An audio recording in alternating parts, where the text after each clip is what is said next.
The Nigeria High Commission in Ottawa, Canada, has confirmed the takeoff of the rescheduled flight for the evacuation of stranded Nigerian citizens in Canada and those in Nigeria back to Canada.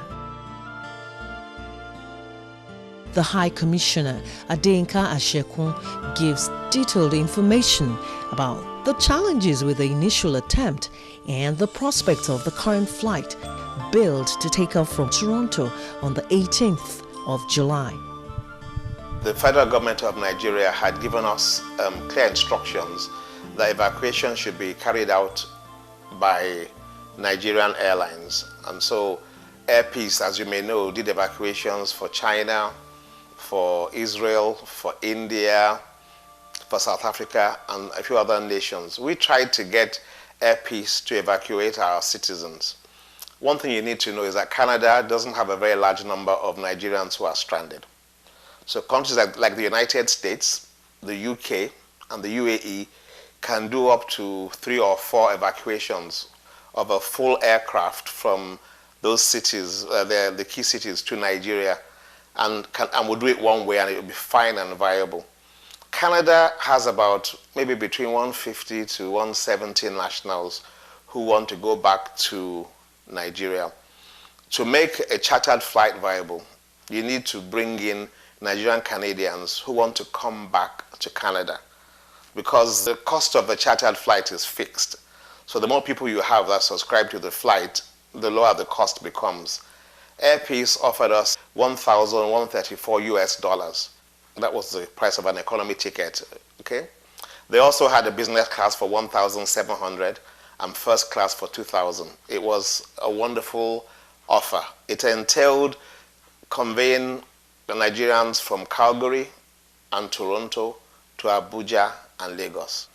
However, the Canadian government would not grant Air Peace landing rights because it claimed Air Peace had not gone through the process of approval to land in Canada. So we engaged them on a sustained basis to try and get them to reconsider. It didn't quite work. So for that reason, that effort had to be aborted. Fortunately, everybody who had bought a ticket got a refund, both in Nigeria and Canada. So the challenge was for us to find another arrangement with an airline approved by Canada. Not only that, we couldn't afford to do something that would be excessively expensive. And people who have been stranded for a period of time cannot necessarily afford that type of airfare. So we looked for something that was close to what Air Peace offered.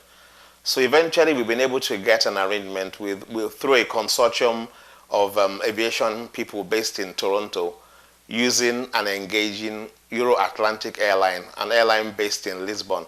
So before we even went very far, we've confirmed from the Canadian government if this airline was approved. And once we were told that they were approved to carry out this type of flight into Canada, we began the process. Now we were able to negotiate a flat rate of $1,450 for this flight. But once again, it was predicated upon having a good number of people flying into Canada from Nigeria. Okay? So this time around, we made all the arrangements, we put the notice up, and we had expected that there would be a very enthusiastic response, especially from the Nigerian Canadians stuck in Nigeria, because we know there's still a number of them there.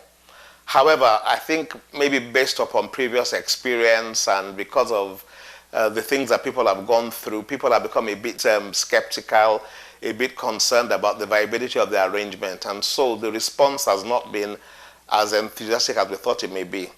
So we really need to let people understand that this arrangement has been confirmed and approved by the Nigerian government and the Canadian government. It was meant to go on the 10th of July. But people reached out to us to say the requirement for presenting a negative COVID-19 test result before boarding the aircraft was proving difficult for some of them, because Canada has different arrangements for COVID tests in different parts of the country, and there are different times for getting the test result. So some people said that they would not be able to get their test result by the 10th of July. So they reached out to us to say we needed to shift the date.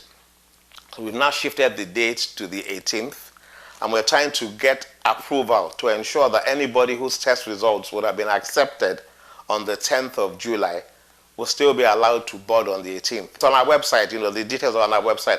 But the whole idea is that this is a flight which does not involve too many inconvenient stops here and there. It's fairly straightforward. It's priced at a price that makes a lot of sense. It has the backing and approval of the two governments involved. It's as good as it gets.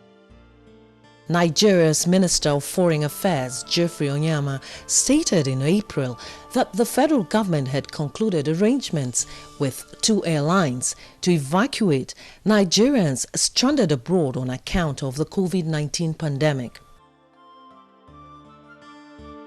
So far, many Nigerians have been evacuated from different parts of the world, and the process is still ongoing following the modification of the evacuation guidelines by the Presidential Task Force on COVID-19.